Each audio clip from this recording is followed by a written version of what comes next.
¿Cómo saber negociar? ¿Cuáles son esas técnicas tan poderosas que te llevarán a ganar cualquier negociación? Hoy te voy a resumir uno de los mejores libros de negociación de los últimos tiempos. Chris Voss es un ex negociador de rehenes del FBI que tuvo éxito en miles de casos. En este libro, Rompe la barrera del no, nos revela cuáles fueron esos poderosos métodos que lo llevaron a su éxito. En este video te voy a mostrar todo lo que necesitas saber, no solo para grandes negociaciones, sino también para utilizarlo en tu vida cotidiana. ¿Cómo separar a las personas del problema cuando el problema son precisamente sus emociones? Chris afirma que los buenos negociadores las identifican y son capaces de influir sobre ellas. Saben etiquetarlas con precisión y una vez etiquetadas pueden hablar de ellas sin dejarse llevar por esas emociones. La relación de un negociador con inteligencia emocional y su interlocutor, o sea su contraparte, es muy parecida a la de un psicólogo y su paciente. El psicólogo hurga, remueve para entender los problemas de su paciente y después le devuelve las respuestas para hacer que el paciente siga profundizando y de esa manera modifique su comportamiento. Esto nos lleva a cumplir con ciertas reglas. Estas reglas son las que vamos a ir profundizando en este video con el fin de conseguir nuestro objetivo. La principal técnica de negociación es la empatía táctica. Implica comprender y validar los sentimientos y perspectiva de la otra parte, de manera estratégica y deliberada. El objetivo principal es establecer una conexión emocional y mejorar las posibilidades para llegar a un acuerdo beneficioso para ambas partes. Para esto es de suma importancia usar el enfoque de escucha activa, reconocer sus emociones y preocupaciones y luego usar esa comprensión para guiar la conversación hacia un resultado favorable. Al validar los sentimientos de la otra persona, se construye confianza y se reduce la resistencia. Eso facilita la colaboración y la resolución de problemas. Lo bueno de la empatía táctica es que no necesitas estar de acuerdo con la otra persona. Y hasta te puede parecer una locura, pero cuando te haces cargo de su situación, le transmitís que la estás escuchando. Y una vez que la otra persona sabe que la estás escuchando, te puede decir algo que te resulte útil. Para usar esta empatía táctica, es importante seguir algunos principios claves que vamos a ir desarrollando a lo largo de este video. 1. Escucha activa. 2. Reflejo. 3. Validación de sentimientos. 4. Uso de etiquetas. 5. Evitar el juicio. 6. Practicar la paciencia. Empezaremos con la escucha activa, que consiste en entender las preocupaciones y emociones detrás de las palabras. Las personas quieren ser comprendidas y escuchadas. De esa manera, suelen adoptar posturas menos confrontativas y están más dispuestas a escuchar otros puntos de vista. Esto consiste en reflejar sentimientos y palabras claves, validar las emociones de la otra persona y hacer preguntas abiertas de clarificación. El autor afirma que la escucha no es una manera pasiva, sino la más activa que puede existir. Reflejo. Consiste en repetir o reflejar las palabras, emociones o ideas expresadas por la otra persona durante la conversación. Ejemplo: creo que deberíamos mejorar la calidad del producto. El reflejo sería: ¿entonces piensas que deberíamos priorizar la mejora de calidad del producto? En este ejemplo, la persona repite lo que la otra persona expresó. Esto indica que está prestando atención o entendiendo activamente lo que se está comunicando. 3. Validación de sentimientos.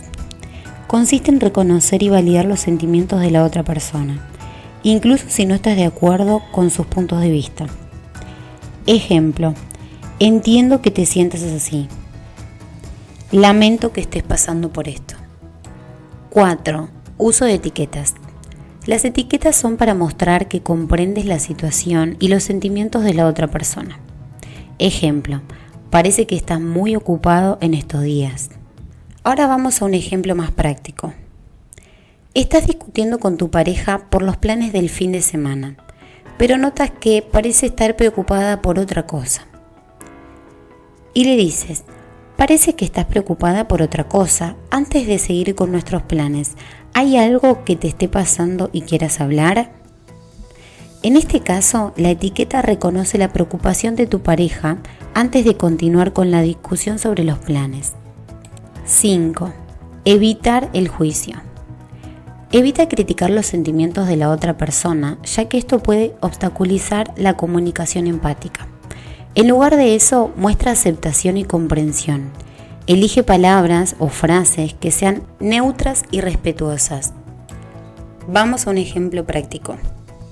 Un amigo te cuenta que tomó una decisión importante en su vida con la que no estás de acuerdo.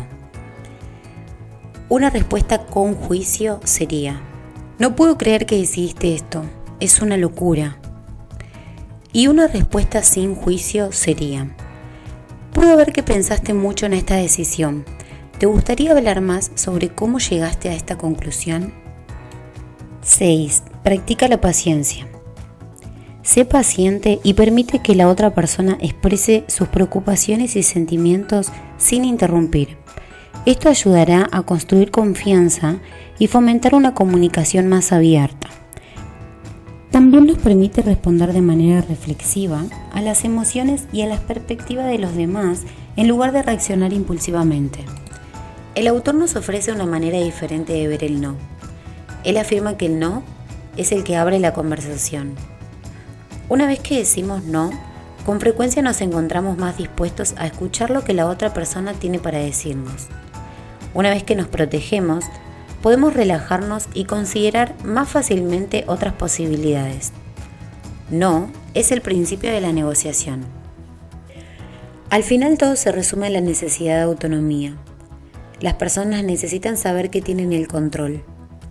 Cuando garantizas la autonomía de la otra persona, dándole el permiso de decir no a tus ideas, las emociones se calman, la eficacia de la decisión aumenta y la otra persona puede estudiar realmente tu propuesta. Estamos condicionados por tenerle miedo a la palabra no, pero generalmente suele ser más sobre lo que percibimos que sobre el hecho en sí. El cambio nos da miedo y el no nos ofrece un poco de protección ante ese miedo. Tenemos 3 clases de sí y uno de ellos es el que realmente nos interesa obtener. El primero es el sí de engaño. Tiene la intención de decir no. El segundo es el sí de confirmación. Es una respuesta reflejo. Es una afirmación, pero sin promesa de acción. Y el tercero es el sí de compromiso. Este es realmente el sí sincero, un acuerdo verdadero que lleva a la acción. Nuestro objetivo es guiar suavemente a la otra persona para que vea el acuerdo como propio. Mayormente cuando intentas obtener un sí desde tu perspectiva, conseguís un sí falso. Se trata de obtener un sí desde la perspectiva de la otra persona. Todas las personas se dejan llevar por 2 deseos principales. La primera de ellas es la necesidad de sentirse a salvo y la segunda es la necesidad de sentir que tienen el control. Si conseguís complacer esas 2 necesidades, es fácil que te dejen entrar en su mundo. Ventajas del no. Permite que la verdadera cuestión pase a primer plano. Protege a la persona de tomar decisiones ineficaces y le permite corregirlas. Frena las cosas, de modo que la persona pueda aceptar libremente sus decisiones y los acuerdos a los cuales se está comprometiendo. Contribuye a que la otra persona se sienta a salvo, cómoda en el plano emocional y con el control de sus propias decisiones. La idea es poner a la persona en el asiento del conductor. Él es quien está al mando. De esta manera es como vas a obtener un sí sincero. ¿Cómo provocar las 2 palabras que transformarán inmediatamente cualquier negociación? Un así es. Para provocar un así es necesario pausas efectivas para filtrar las emociones del diálogo, pequeños alientos para transmitir que estabas prestando atención, reflejar, o sea, repetir lo que dice, etiquetar, ejemplo, veo por qué estás tan angustiada. Parafrasear, repetir lo que dijo, pero reformulando con tus propias palabras. Cuando dicen así es, significa que han considerado tus palabras correctas por propia voluntad. De hecho, un así es es mucho mejor que un sí. Chris recomienda que nunca te comprometas a llegar a un punto medio. Las soluciones creativas suelen ir precedidas de cierto grado de riesgo, molestias, confusión y conflicto. Las conciliaciones y las concesiones no generan nada de eso. Debemos ser duros y asumir esos riesgos. De ahí salen los buenos tratos. ¿Qué es lo que hace que las fechas límite generen tanta presión y tanta ansiedad? La respuesta está en las consecuencias, la percepción de las pérdidas futuras. De hecho, tenemos dos efectos que avalan esa teoría. El efecto de certeza, que preferimos la certeza antes de la probabilidad. Y también está el efecto de la adversión a la pérdida. Tendemos a asumir más riesgo para evitar las pérdidas o el dolor que para conseguir ganancia o placer. En una negociación es necesario demostrar a la otra persona que perderá algo concreto si la negociación se rompe. Preguntas calibradas. Son preguntas abiertas que comienzan con quién, qué, cómo, cuándo, dónde y por qué. El autor nos cuenta en su libro cómo un doctor experimentado usa estas preguntas calibradas a su favor para mantener a sus pacientes tranquilos. Uno de sus pacientes tenía una enfermedad muy complicada, por lo cual no tenía permitido salir de su habitación. El paciente, cansado de su situación, decide ignorar toda recomendación y decide irse. En los pasillos se encuentra con uno de los médicos que, irritado, le dice: «Volvé inmediatamente a tu habitación, no podés estar acá». El paciente, más irritado aún, lo ignora y decide dirigirse a la salida. Antes de llegar a la salida, se encuentra con el doctor experimentado, quien decide lanzar una pregunta calibrada y le dice: «Entiendo completamente que te sientas molesto, pero ¿qué pretendes conseguir marchándote?». El paciente se quedó pensando sobre eso y al cabo de unos minutos estaba nuevamente en su habitación. Esta historia nos muestra cómo la mejor manera de lograr que una persona vea las cosas como la vemos nosotros no es enfrentarse a ella, sino reconocer abiertamente su postura y después conducirla hasta la solución del problema. Por eso, el secreto para salirte con la tuya en una negociación es hacer creer a la otra persona que controla la situación. Las preguntas calibradas suenan ingenuas, pero hacen que tú realmente dirijas la conversación. Las preguntas que comienzan con quién, cómo y dónde sirven para que la otra persona comparta un dato contigo, pero sin pensarlo. Ejemplo: ¿cómo puedo contribuir para que esto sea mejor para ambos? ¿Cómo te gustaría que procediera? Por otro lado, las preguntas que comienzan con ¿por qué? Pueden ser contraproducentes. Suena como una amenaza. La única manera en la que se puede emplear el por qué sin que suene amenaza es aquella en la que la actitud defensiva refuerza el cambio que estás intentando que la otra persona vea. Ejemplo: ¿por qué irías a cambiar la manera en la que siempre hiciste las cosas para probar la mía? ¿Quién tiene el control realmente en una conversación? ¿El que habla o el que escucha? La respuesta definitivamente es el que escucha. El que habla está revelando información, mientras que el que escucha está dirigiendo la conversación hacia su propio objetivo. Está canalizando las energías del hablante hacia sus propios fines. Hay dos preguntas importantes que se le puede hacer a la otra persona para que crea que está definiendo el éxito desde su propio punto de vista. Una de ellas es: ¿cómo sabremos que vamos en buen camino? Y la otra: ¿qué haremos si vemos que la cosa se tuerce? Cuando responda, tenés que resumir sus propias respuestas hasta obtener un así es. Hay dos respuestas que nos indican que la negociación no está yendo por buen camino. Una de ellas es: tenés razón, y la otra: lo intentaré. Si obtenés una de esas dos respuestas, tenés que contraatacar con preguntas calibradas, hasta que logres que la otra persona defina una ejecución exitosa con sus propios términos. Después de eso, deberás hacer un resumen de lo que te dijo hasta obtener un así es. Evita completamente usar preguntas cerradas donde las respuestas sean sí o no. ¿Cómo saber quién realmente es la autoridad cuando estás negociando con varias personas? La respuesta está en el uso de los pronombres personales. Si usan yo, mi, mío, es muy probable que la verdadera autoridad radique en otra persona. Por otro lado, si usan primera o tercera persona del plural como nosotros, nuestros, suyos, ellos, lo más probable es que se trate de una persona hábil y con capacidad de decisión que sabe dejar sus puertas abiertas. ¿Cómo saber con quién estás negociando? Hay 3 tipos de perfiles diferentes. El primero es el analista, metódico y diligente. Su imagen está vinculada a la minimización de los errores. Su lema es todo el tiempo que sea necesario para hacerlo bien. No suele demostrar sus emociones y a menudo emplea un tono de locutor. La forma de hablar de los analistas resulta distante y fría. Por momentos, esto parece generar un rechazo en los demás sin que ellos se den cuenta. Son hipersensibles a la reciprocidad, o sea, dan pero esperan recibir. Con ellos, debes usar datos claros para dirigir tus razonamientos. No caer en la interpretación, evitar las sorpresas.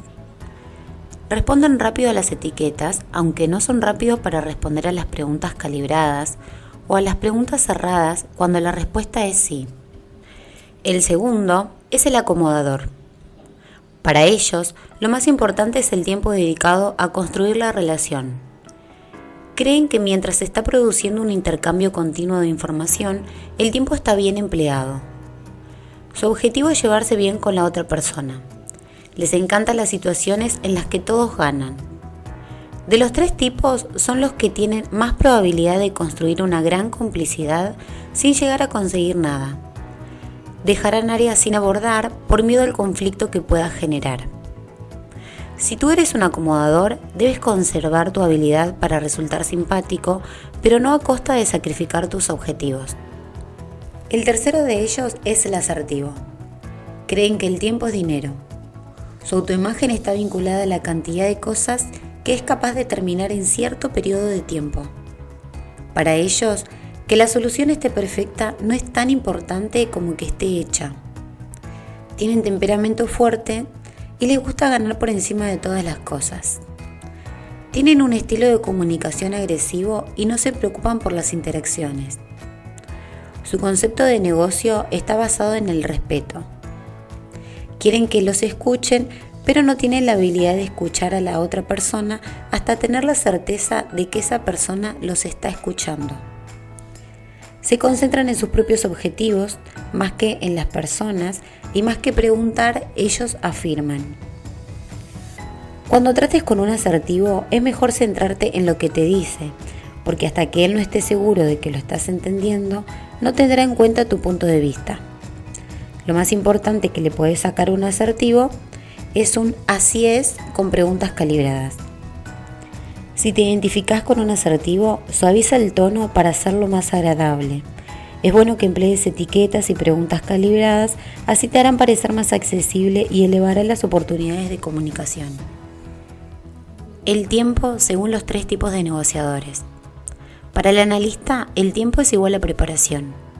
Para el acomodador es igual a relación. Y para el asertivo es igual a dinero. Por otro lado, también tenemos 3 maneras diferentes de ver el silencio. Para el analista, el silencio es igual a necesito pensar. Para el acomodador es igual a enfado. Y para el asertivo es igual a que el otro no tiene nada que decir o que pueden seguir hablando de eso. Por eso, no trates a los demás como te gustaría que te traten, trátalos como tienen que ser tratados. Sistema de regateo Ackerman. Este método fue creado por Mike Ackerman, que fue miembro de la CIA y luego fundó una empresa de asesoría para casos de secuestros por rescate. Es un sistema de oferta y contraoferta que consta de 6 pasos. 1. Fija tu precio objetivo. 2. Fija tu primera oferta en el 65% del precio objetivo. 3. Calcula 3 tramos de aumentos decrecientes de 85%, 95% y 100%. 4. Emplea toda tu empatía y un montón de formas distintas de decir no para conseguir que tu contraparte haga ofertas antes de elevar la tuya. 5. Al calcular el monto final, usa cifras precisas, no redondas. Ejemplo, $37.853. Esto confiere a los números credibilidad y peso. 6. Cuando hagas tu última oferta, incluye un elemento no monetario que probablemente la otra persona no quiera, para demostrar que has llegado a tu límite. Este método hará creer a tu interlocutor que te sacó hasta el último centavo. Encuentra el cisne negro.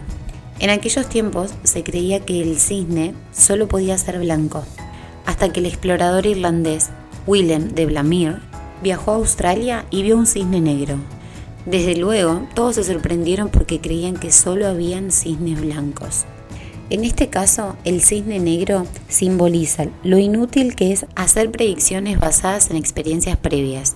Estos cisnes se sitúan fuera de nuestras expectativas habituales y por lo tanto no pueden predecirse.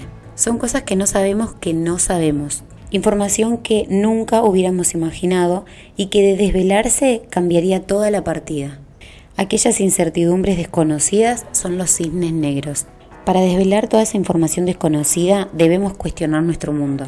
¿Qué es lo que realmente tu interlocutor o tu contraparte quiere ganar y qué es lo que tiene miedo de perder?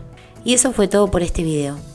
El objetivo de este video fue aportar al menos un poco en tu crecimiento o desarrollo personal y así poder brindarte más herramientas que te ayuden a desenvolverte. Si sentís que este video te aportó, te pido por favor que me apoyes suscribiéndote y dándole like, así puedo seguir creando más este tipo de contenido. Muchas gracias y hasta el próximo video.